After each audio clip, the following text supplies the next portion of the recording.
पांजरपणे स्वीकारलं पाहिजे की 2019चा माझा पराभव हा मी तुमच्याकडे आलो नाही म्हणून झाला।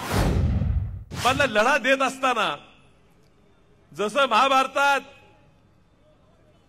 कृष्णाची गरज होती ताकद द्यायला, ऊर्जा द्यायला, त्या पद्धतीने मी ह्या ठिकाणी अर्ज भरायच्या तयारीत होतो।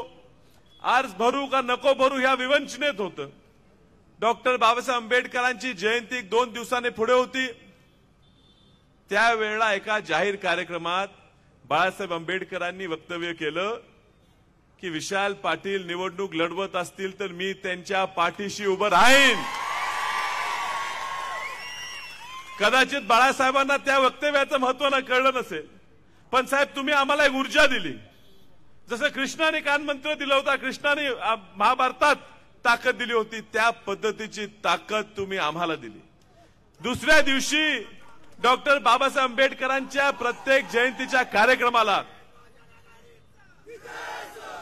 आंबेडकर जयंतीच्या प्रत्येक कार्यक्रमात जात असताना मोठ्या ताकदीनं मी तर जाईल तिथं एक मोठी संख्या माझ्या घोषणा देत होती, मला खांद्यावर उचलत होती।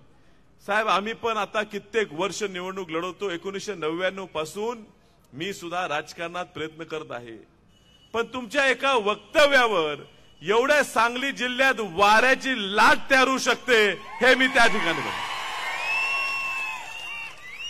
माझा पराभव 2019ला झाला त्यावेळी मी सुद्धा कदाचित तुमच्या शक्तीची, ह्या वंचित आघाडीच्या ताकदीची मला कल्पना नव्हती।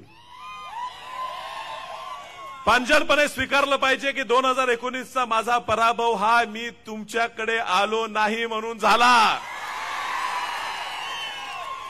आणि आज वसंतदादा पाटलाच्या नातवासाठी बाबासाहेब आंबेडकरांचे नातू ह्या सांगलीत आलेले आहेत। हा वसंतदादाचा जो विचार आहे, वसंतदादांचं आमचं जे घर आहे, वसंतदादांचं जे अस्तित्व आहे,